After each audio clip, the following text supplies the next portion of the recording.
Já estamos na reta final da nossa manhã e é para mim um prazer grande apresentar-vos o grupo que vem contar a seguir, que são as narradoras da Biblioteca Municipal, que todos os dias trabalham a narração, o livro, a mediação do livro e da leitura. Portanto, temos aqui outra dimensão que, para além do livro, para além da história sem livro, temos o conto também com o livro como suporte e é um trabalho que acontece todos os dias e com grupos mais alargados no fim de semana.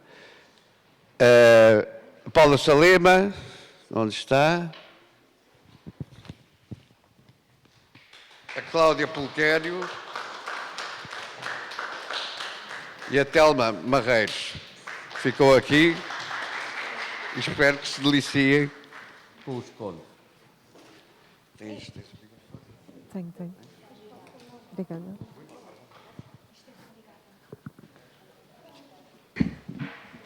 Ok. Não estamos? Não. Agora é sim. Já está? Já? Tá? Tenho. Então, muito bom dia. Nós somos da Rede Bibliotecas da Almada. O meu nome é Telma Marreiros. Cláudia Pulquério. E Paula Salema. Paula Salema. Nós costumamos aqui na rede fazer as atividades e hoje vamos contar o que nós costumamos fazer. Nós normalmente contamos contos e fazemos oficinas de variadíssimas coisas. Pode ser artes plásticas, pode ser dança, pode ser inúmeras coisas. Temos aqui algumas mães que já trabalharam connosco. Trabalhamos para escolas e trabalhamos para famílias. E hoje, como sempre, e como nós estamos numa biblioteca, estamos sempre suportadas pelo livro. E, aliás, mesmo os colegas contadores também se suportam em histórias ou de tradição oral ou contadas por autores de livros. Eu hoje trago-vos aqui Luzes na Floresta, de David Lynch. Esta história acho que é uma história que abrange todas as idades. E porquê? Porque a Helena saiu de casa às escondidas, numa noite escura. Olha, posso-me sentar? Podes. Eu ouço melhor as histórias. Podes. Podemos, não podemos? Podes. Telma. Já se podiam ter sentado. E então, a Helena, naquela noite escura, saiu em direção a uma grande rocha. E sabem porquê que ela ia para a grande rocha? Porque ela tinha ouvido falar no espaço sideral. O espaço sideral? Tu sabes o que é o espaço sideral? Tu sabes o que é o espaço sideral? E se eu disser o universo? Sabem o que é o universo? Sabes? Sabes? Aquela coisa lá imensa que a gente vê lá em cima com muitas estrelas? Ah, já sabes. Pronto, então é essa. É que ela tinha ouvido dizer que se sentasse na grande rocha a apagar e a acender uma luz, talvez alguém lá em cima, a ouvisse. E talvez fosse extraterrestres.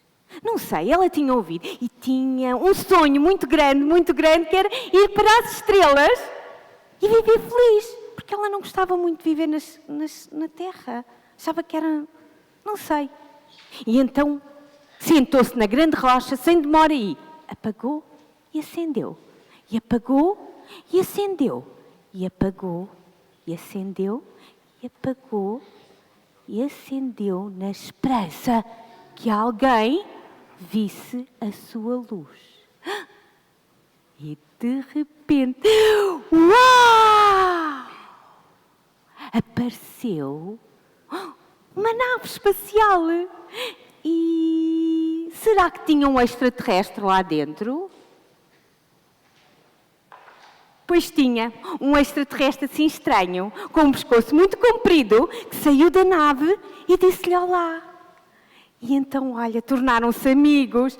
Ela contou a história da sua vida, mas havia um pequeno problema, é que ele não percebia nada do que é que ela dizia. E agora? Como é que eles iam comunicar? E então começaram a fazer desenhos. Sim, desenhos. Querem ver? Olha, um desenho. Ela fez um desenho para o amigo extraterrestre. E então foi assim que começaram a comunicar.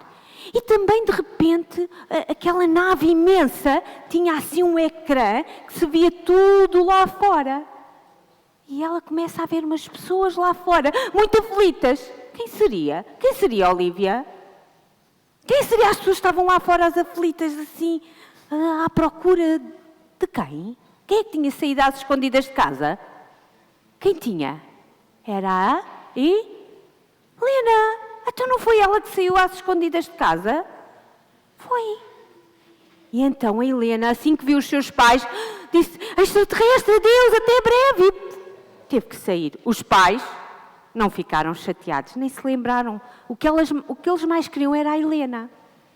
E o tempo passou, a Helena cresceu e quando se sentia triste, lá ia a Helena para a grande rocha. Sempre na esperança a acender e a apagar. Acender e a apagar a luz, na esperança do amigo extraterrestre. Mas nada, dessa vez nada. Um dia, a Helena já era adulta e novamente foi para a grande rocha. Na esperança, sempre na esperança de encontrar novamente. Estava lá e passou-se a noite. Estavam os raios de sol a abrir. De repente houve: mãe! Mãe!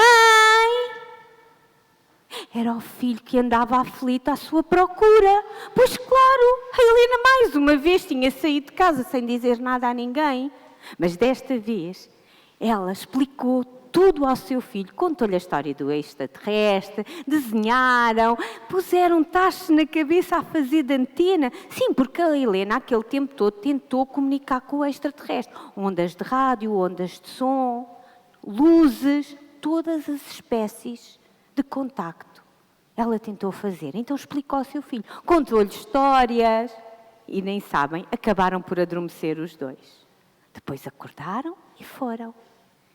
E assim se passou mais e mais tempo. E Helena, mais uma vez, embora menos frequentemente, voltava à grande rocha. Até que um dia, novamente, pensou: já tentei tanta coisa, vou novamente com a minha velha lanterna apontar para o espaço e ver se consigo que alguém me veja. E apagou, e acendeu, e apagou. E acendeu. Será que desta vez conseguiram? O que é que vocês acham? Conseguiram ou não? Conseguiu? Conseguiu? Conseguiu? A nave apareceu ou não? Ai, eu acho que não. Uau! Apareceu novamente e a Helena estava prestes a realizar o seu sonho. Claro, desta vez já mais velha. Ela conversou novamente com o extraterrestre, claro que novamente teve que voltar a fazer desenhos, porque não havia outra forma. Mas desta vez ela conseguiu realizar o seu sonho, que era ir para as estrelas, que ela tanto queria. Oh, viajou e começou a ver a Terra pequenina. E aí o coração dela começou a ficar apertado. E pensou assim: extraterrestre, eu tenho que voltar. Mas claro, ele não a entendia. Então desenhou a família toda dela e o extraterrestre pensou: já percebi. Então deu meia volta à nave e voltou para a Terra. Porque a Helena estava mesmo com o coração apertado e a sentir saudades da família. E aí é que ela percebeu que afinal, onde ela sempre estivera feliz, foi aqui na Terra. Vitória, Vitória, acabou-se a história. Mas quem também anda aqui pela terra é a nossa costureirinha de Cuba do Alentejo. ou melhor, anda a sua alma. Dizem que é uma alma penada que ainda anda a espiar os seus pecados. Os dela ou os de alguém. E então vou-vos contar a lenda da costureirinha de Cuba. Ela chamava-se Mariana. Vivia lá em Cuba e costurava muito bem. Quem é que aqui é costureira ou já alguma vez costurou ou gosta de costurar? Então é para si. É para todos, mas especialmente para si. A Mariana, ela costurava mesmo muito bem, só que era uma miúda muito pobre e não tinha máquina de costura. Ela tinha que ir para a casa das senhoras, porque as senhoras, sim, tinham uma máquina de costura e a Mariana lá estava, costurava, fazia vestidos, fazia blazers, calças, fazia vestidos de noiva. Ela costurava tudo. Bom, mas era uma moça mesmo prendada. Ela até não era muito ambiciosa, não, mas tinha um sonho. Todos nós temos os nossos sonhos, os nossos grandes sonhos. E a Mariana tinha o sonho de ter uma máquina de costura só dela. Ela até dizia que queria mesmo um dia era ter uma Singer, que diziam que era das melhores. Sim, as máquinas Singer. A minha avó tinha, a minha mãe ainda tem uma Singer. E costura, ele e a nossa colega também tem uma Singer, não tens? Tens, claro que sim. A Mariana costurava de noite e de dia. O que não conseguia terminar na casa das senhoras, teria que levar para casa para costurar à noite à mão. E então levava mais tempo. Então, todo o dinheiro que ela juntava, lá ficava na caixinha para um dia conseguir realizar o seu sonho, que era comprar a máquina de costura Singer, não era uma qualquer. Ora, ela lá juntou os tostõezinhos, aqueles que conseguia juntar, porque ela era pobre, não é? Para conseguir lá pagar as despesas, não conseguia juntar muita coisa. Mas todos os meses lá deixavam os tostões de parte. Um dia estava lá ela a fazer a limpeza e encontrou a caixa do dinheirinho, ali das suas preciosidades, ali, onde ela guardava ali aquelas moedinhas que tentava não precisar delas. E então decidiu abrir e contar, para ver quanto é que lá já andava. Começou a contar.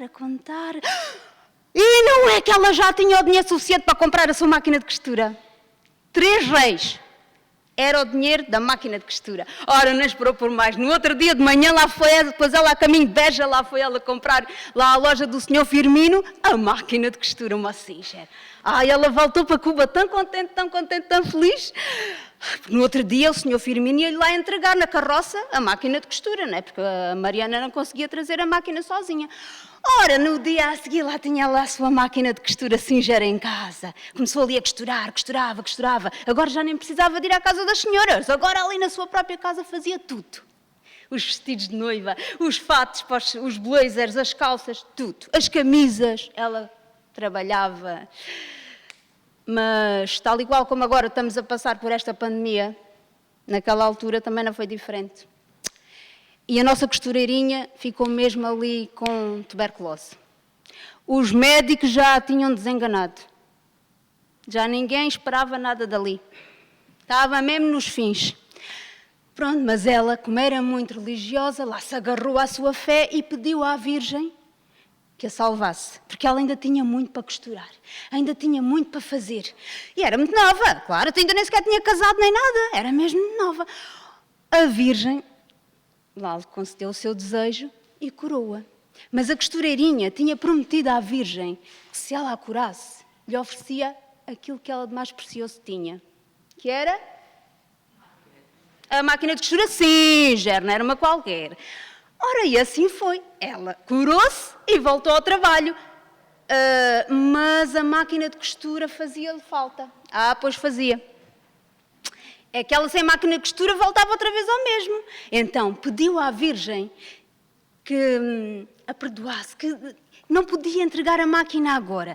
Deixasse a trabalhar mais uns aninhos e quando ela já não tivesse força para continuar a trabalhar, para continuar lá a fazer as suas costuras, ela ia lá à igreja de Senhora de Aires entregar a máquina de costura, como tinha prometido.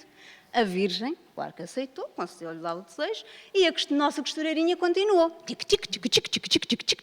Ouvia-se a máquina noite e dia e noite. Lá estava ela sempre a trabalhar. Até que um dia a máquina começou-se a ouvir um bocadinho menos, porque ela já estava velhota. já não conseguia costurar tantas horas. Costurava muito menos. Até que ela concluiu mesmo que, não, já chega, vou-me reformar. Já não tenho vida para isto. Pronto, e a máquina lá vai para a Virgem, como eu prometi. Só que ela estava tão velhota, já nem pernas, coitada, tinha para ir a senhora Deutsch. Agora como é que ela ia até Viana do Alentejo entregar a máquina? Não conseguia. Então pediu ao estafeta lá da Cuba que fizesse isso por ela. O estafeta disse, claro, com certeza, dona Mariana. Aí lá eu hei de entregar a máquina à Virgem, lá estará a sua máquina na igreja da senhora Deutsch. Pronto, e ela ficou descansada.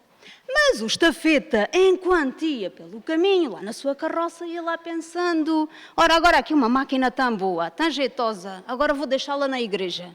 Era mais o que faltava, até sei a vender. Ganha uns tostões, a Mariana não precisa de saber de nada. E pronto, e faz de conta que entreguei a máquina lá na igreja. Se bem o pensou, melhor o fez. Vendeu-a logo ali pelo caminho, nem chegou a Viana do Alentejo, ali pelo caminho vendeu-a logo. Pronto, voltou para a Cuba, lá disse à Mariana que tinha vendido a máquina, que tinha... Vendido não! Tinha entregado a máquina lá na igreja, à Virgem. A Mariana ficou muito contente, já podia morrer descansada. E assim foi, tão descansada que estava, que no dia seguinte deixou de estar entre nós, lá seguiu para descansar, junto da Virgem. O problema foi quando chegou junto da Virgem, pois é. Que a Virgem perguntou-lhe, tem a máquina? A máquina, Virgem? Oh, minha Nossa Senhora, eu pedi ao estafeta que fosse lá entregar à igreja de Senhora Deutsch. Ele entregou a máquina, deixou-a lá. E a Virgem contou-lhe que não, que ele tinha sido muito maroto. Tinha vendido a máquina e tinha ficado com o dinheiro. Mas a Virgem perdoou. A Virgem disse para ela ficar descansada, que ela perdoava o estafeta. Quem não perdoou o estafeta foi a nossa costureirinha, que ainda hoje dizem lá em Cuba que em noites de vendavais ainda se consegue ouvir o tic-tic, tic-tic, tic-tic, tic-tic, tic-tic de uma máquina de costura. E pensem bem, nunca deixei nada por cumprir. Nunca se sabe o que é que por aí vem. Bendito e louvado, está mais um conto contado.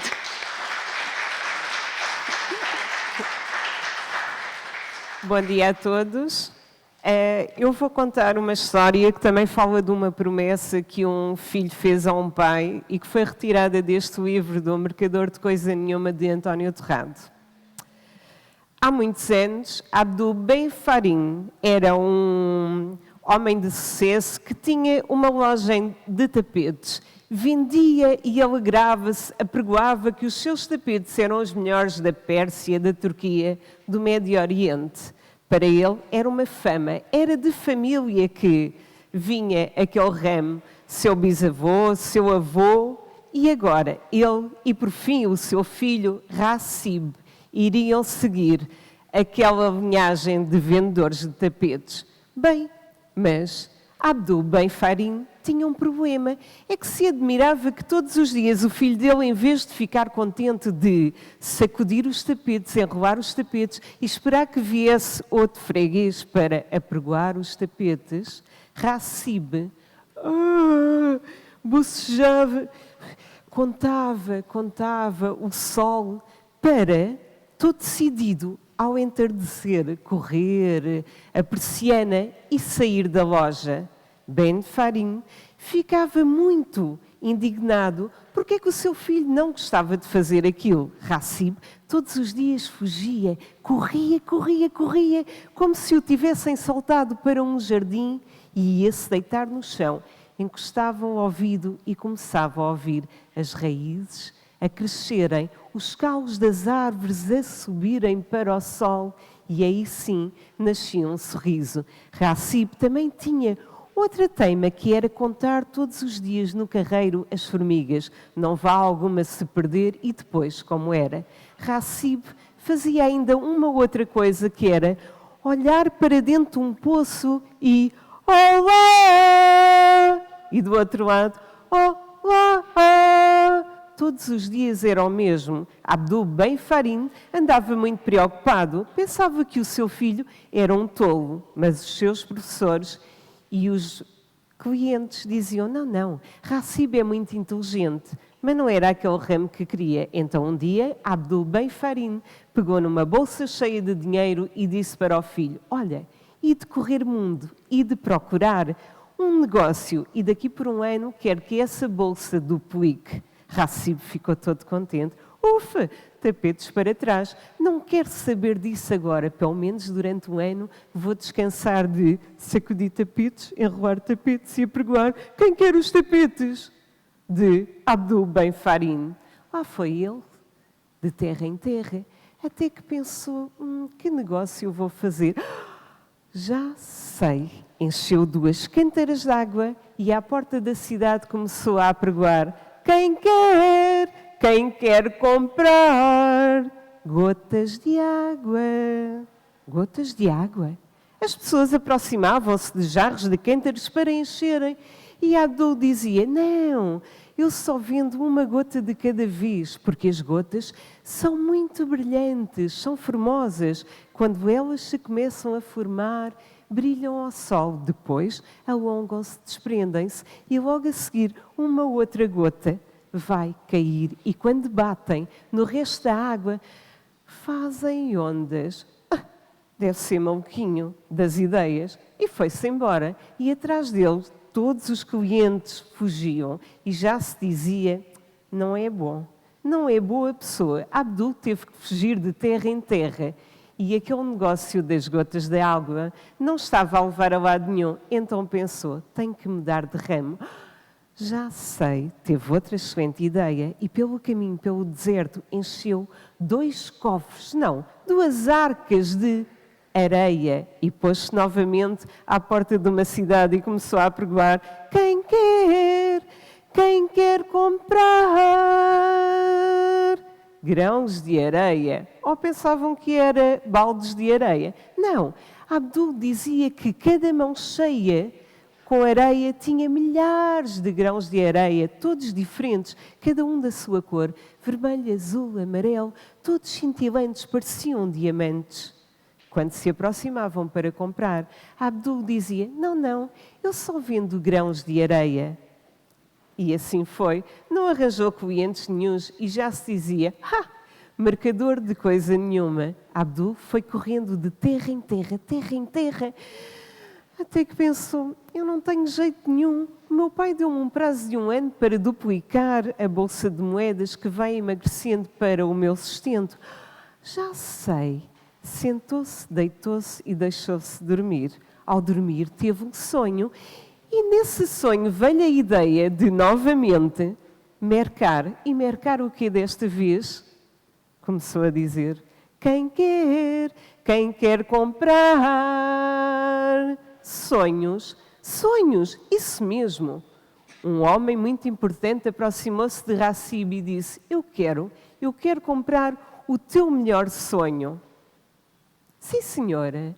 E começou a contar o seu melhor sonho, que não tinha princípio, nem fim, nem meio. Ora, quando estava a chegar ao fim, voltava outra vez para o princípio. Um sonho lindo. O homem, muito importante, voltou-se para Rassib e disse, eu quero comprar mais um outro sonho teu. E assim Rassib teve a sua tenda sempre cheia de pessoas que compravam sonhos, deslumbradas, porque era cada sonho melhor que o outro. Findado o prazo, Rassib tinha não uma bolsa cheia de dinheiro, mas uma daquelas arcas de areia, e lá foi ele, num camelo, para casa, voltou para Abdul, e o camelo andava com aquele andar vagaroso. E o Rassib, que estava tão habituado a dormir, deixou-se dormir. E ao dormir, sonhou, mas não se apercebeu que a arca se desprendeu e ficou nas areias do deserto. Quando chegou ao pé do pai, não tinha nada, nem uma mão com uma moeda, não tinha mesmo nada. Abdul Ben Farin pôs as mãos na cabeça e disse, credo, o meu mundo a cair aos pecados. E palavras leva-as ao vento.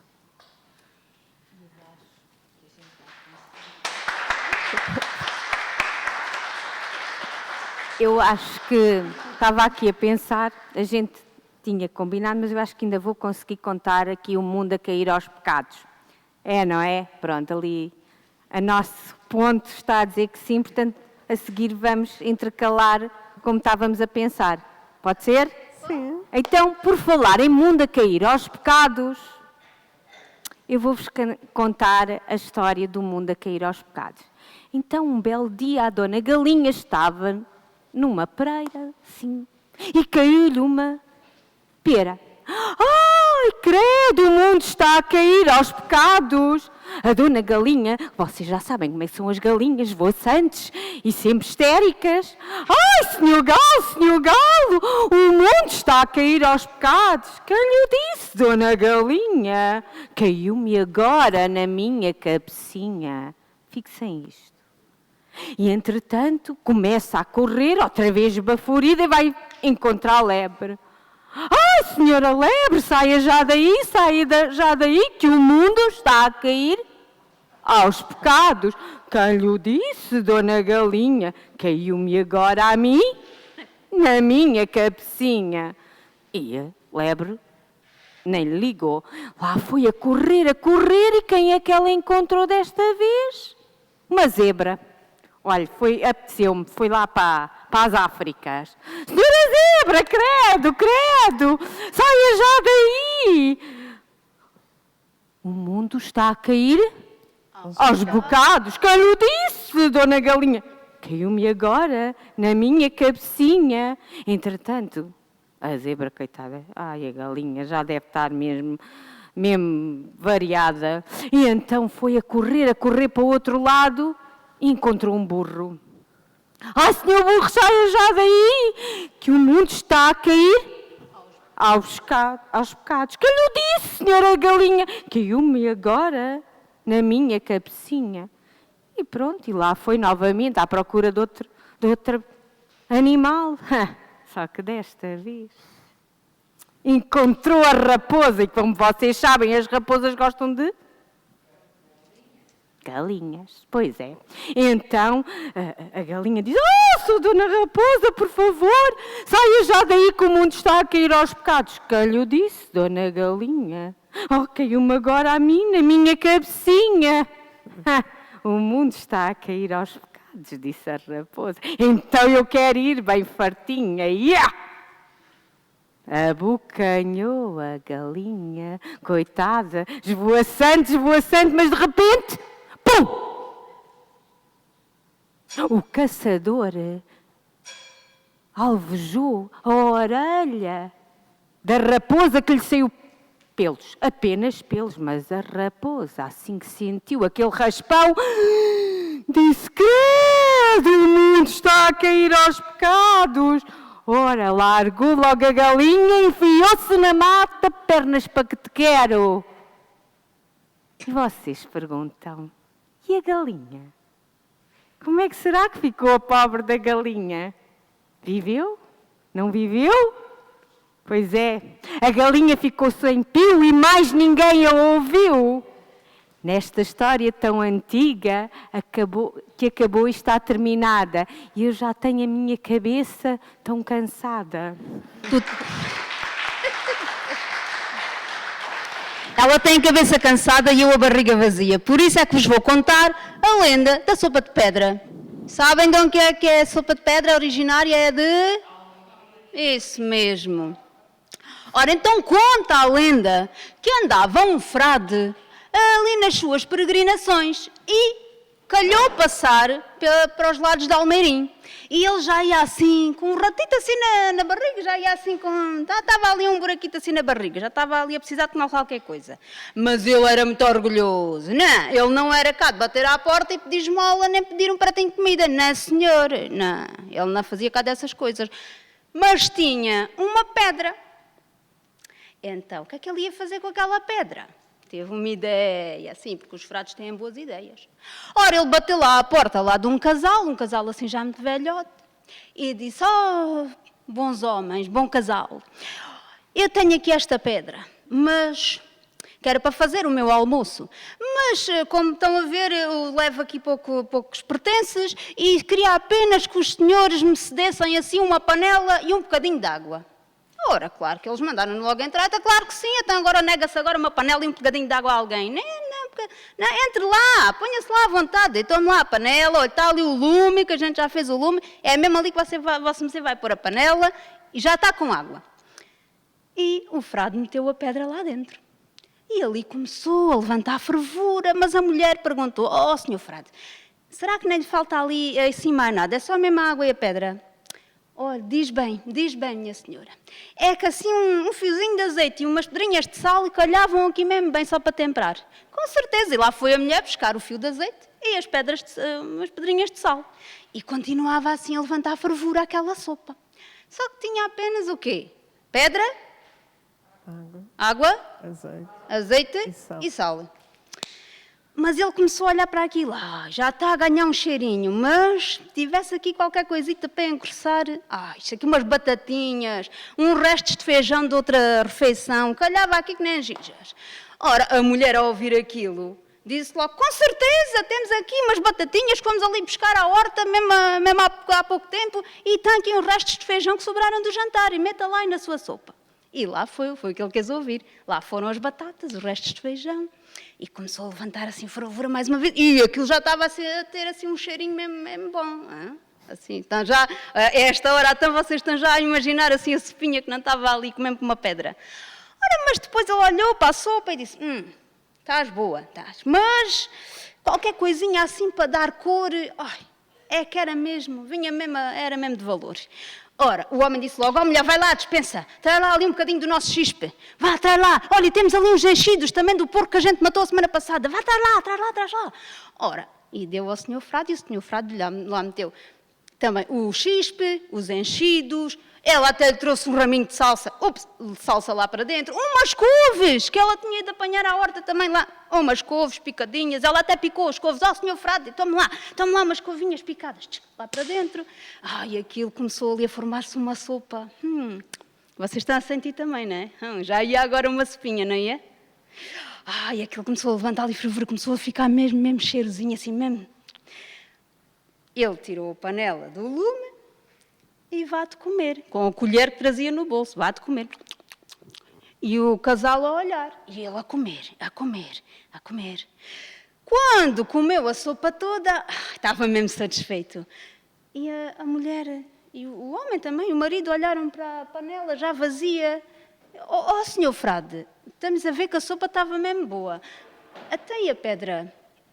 Olha, a pedra, agora vou lavá-la, limpá-la e guardá-la, pois vai servir para a próxima refeição. E quem sabe se nem vou encontrar por aí mais outros parvos como os senhores. E bendito e lavado, mais um conto contado. Bom, é absolutamente certo, e desta vez trago-vos Hans Christian Andersen, e com esta história de fome, lembrei-me das galinhas e da capoeira, e digo-vos só que é uma história terrível, mas terrível mesmo. Lá no galinheiro, as galinhas juntaram-se todas e o galo baixou a crista. Terrível esta história que vos vou contar, terrível! Estava tudo às escuras. Bem, o certo é que a história não se passou ali daquele lado. Passou-se no outro lado, muito distante da cidade. E começa assim, também, à noitinha. Já o galo tinha subido para o poeiro, já o galo estava de crista baixa a dormir e as galinhas todas muito encostadas uma à outra. E a galinha, aquela que era a mais séria, a que punha todos os dias sagradamente um ovo, aquele mais calibrado, naquele dia estava a afagar as penas. Fazia assim com o bico e de repente... ela também era muito brincalhona. Afagou e caiu uma pena e diz assim, lá vai, e começa a rir-se ao lado. A outra galinha não dormia e ouve a galinha séria a dizer assim, quanto mais me afago, mais bonita fico. E deixou-se dormir. A outra galinha não conseguia dormir. E eu faço só saber o que é isto. Dá um toque à outra do lado. Tu ouvistes? Que pouca vergonha. Está-se a arranjar para ir ter com o galo. Não pode ser. Por cima estava a mãe coruja, o pai coruja e os corujinhos que têm umas antenas. Olha como aquela que a Cláudia traz ali ao peito. Assim, é um mocho. Pronto, era o primo. Era a coruja. Mas ouvem bem, todos ouvem bem. Tapa os ouvidos das crianças, que elas não podem ouvir isto. Tu ouviste? Ah, que pouca vergonha. Voa para a frente e foi ter com a outra coruja e começou a dizer: 2 galinhas lá embaixo andam à disputa do galo. Ah! Silêncio. Esta história tem que ser sabida. E começaram. Para os pombos que estavam lá embaixo. Vocês ouviram? Ouviram? 3 galinhas andam à disputa, tiram as penas do pescoço para ficarem mais bonitas. Os pombos arrolaram e foram a voar pela cidade. E foram voando por todos os galinheiros e foram contando que não uma, não 2, não 3, mas 4, 5 galinhas que iam tirando as penas e desfilavam em frente ao galo para parecerem bonitas. Que pouca vergonha! Aquilo não acabou assim. Acabou que se debicaram todas umas às outras e 2 caíram. Voou, até que a notícia, já sabem como é que é, não é? Palavras voam nos bicos das aves. E aquela notícia que já ia um caso, um policial, chegou ao galinheiro onde tudo se tinha passado. A galinha séria que todos os dias punha o seu ovinho bem calibrado, começou a ouvir a conversa e a dizer: ai, isso não pode ser, então mas contem lá. Bom, 5 galinhas morreram todas na disputa do galo. Mas isso não pode ficar assim. Eu vou fazer com que isso chegue ao país todo. E assim fez. Fez com que aquela notícia chegasse às capas do jornal e no outro dia toda a gente sabia. A abertura era: um galinheiro inteiro depenou-se por completo, tudo por causa de um galo. E, de uma pena afagada, transformou-se num galinheiro inteiro. E, por falar em palavras, Levas o vento? levas o vento, eu, para terminar esta sessão, vou-vos contar contos ao vento, para fecharmos, uma vez que é uma sessão de narração, e este livro é da nossa querida Sofia Paulino. E começa assim: diziam que era louca, que só ouvia o que queria. Viam-na muitas vezes andar de um lado para o outro, de um lado para o outro. Talvez fosse para não esquecer, talvez fosse para passar o tempo, talvez fosse. Mas uma coisa era certa: da sua boca saíam palavras. Ninguém as percebia, ninguém as conhecia, ninguém estava suficientemente perto para as ouvir. Da sua boca saíam palavras, assim como das nossas. De início eram apenas sussurros e passos lentos. Depois tornaram-se frases, umas a seguir às outras, e a mulher parava ao passo. Todos os dias acontecia o mesmo, e com o passar do tempo já ninguém se importava com a mulher, nem com aquele comportamento de andar sempre de um lado para o outro a dizer palavras que ninguém percebia.